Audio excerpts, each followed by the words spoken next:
الطبي من عروس البحر المتوسط. معنا دكتور مجدي بدران، استشاري أمراض المناعة والحساسية وعضو الجمعية المصرية للحساسية. صباح الخير يا دكتور. يا صباح النور. من على شط بحر الهوا على رأي كريم محمود، ايه الأخبار عندك؟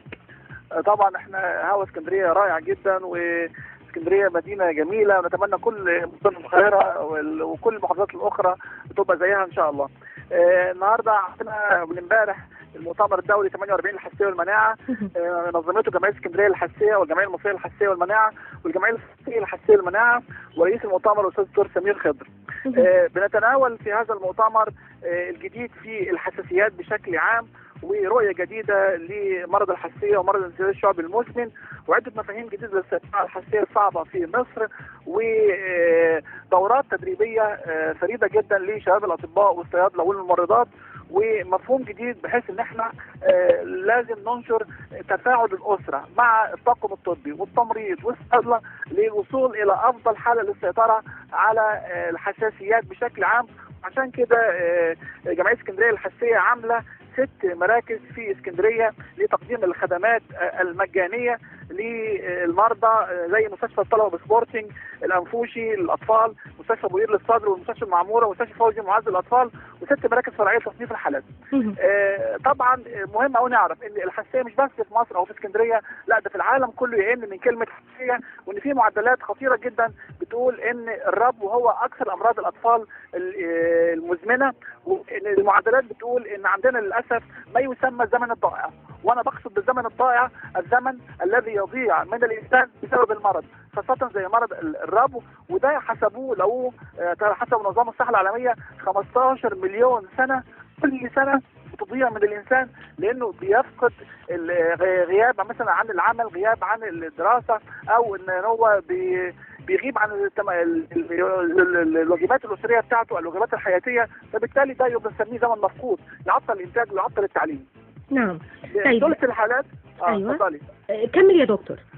ثلثي الحالات الربو بتشخص قبل 18، ونصف حالات الربو تبدا قبل الثالثه من العمر، ودي جديده، ولازم الناس تعرف ان الربو بيبدا مبكرا مش بس بالناس الكبار. وعشان كده بنقول خلي بالكم من البيئه الاطفال عايشين فيها، مش بقصد من البيئه بس البيت اللي هو اصبح ملوث بالتدخين، 70% من بيوت مصر كلها فيها تدخين اصلا، تدخين سلبي، لا بقصد كمان البيئه الاولى الا وهي الرحم اللي اصبح ملوث ايضا سواء بالتدخين او عدم السيارات، او حتى في الريف اللي بتخبز وتجيب الحطب او تجيب الخشب تحرقه، او تجيب مثلا اي شيء وقود الصلب، او في المحلات الثانيه مثلا محل السوبر ماركت او البقال اللي بيجيب القمامه ويروح حارقها عايز ينظف، وبالتالي تشم هذه المخلفات اي امراه حامل، وبالتالي تؤثر على الاجنه، بحيث لا اما هو يطلع عنده حساسيه النهارده، او للغريب انها تاثر على الشفرات ويطلع بعد كده جيل او جيلين في المستقبل يبقى عندهم حساسيات كمان. نعم.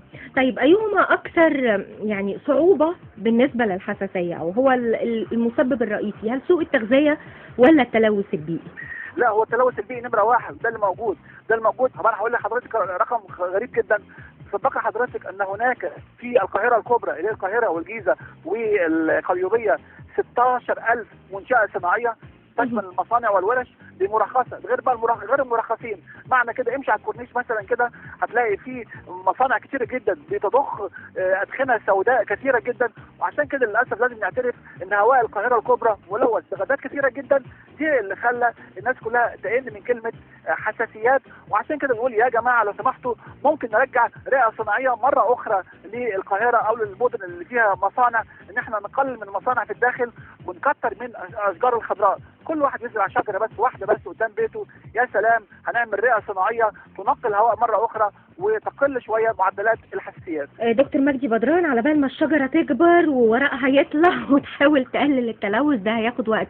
احنا عايزين بعض السلوكيات السريعه جدا اللي ممكن تخلي مريض الحساسيه ان ما كانش هيشفى تماما، لكن ده ممكن يقلل من الاعراض، يساعد في شفائه.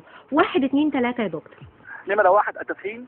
نمرة 2 لازم نعرف المسببات، لازم نخلي بالنا هو بيكح وبينهج مع ايه، هل مع المجهود، هل مع التوتر، مع الضحك، مع الحزن. التوتر مهم جدا. هل مع الدورة مثلا عند البنات، هل مع غذاء محدد، نبعد عن الأغذية الغربية السريعة، وننام لو سمحت مبكرا، زي كده بنام الساعة 8 وبصحى الساعة 4، لأن النوم المبكر ده بيعيد برمجة الجهاز المناعي، والجهاز المناعي يبقى أملنا إن شاء الله في المستقبل للحد من معدلات الحساسيات. شكرا ليك دكتور مجدي بدران. مؤتمر مهم جدا للمناعة والحساسية، محتاجينه في الوقت ده، نغير سلوكنا، نحاول على قد ما نقدر ننقي البيئة. الكلام ده طبعا للمسؤولين، واللي يقدر يزرع شجرة يبقى أهلا بيه. تابعوا معانا على هواء الشرق الأوسط، ساعتنا لكل اللي لسه فاتح الراديو 8 و16 دقيقة بالظبط.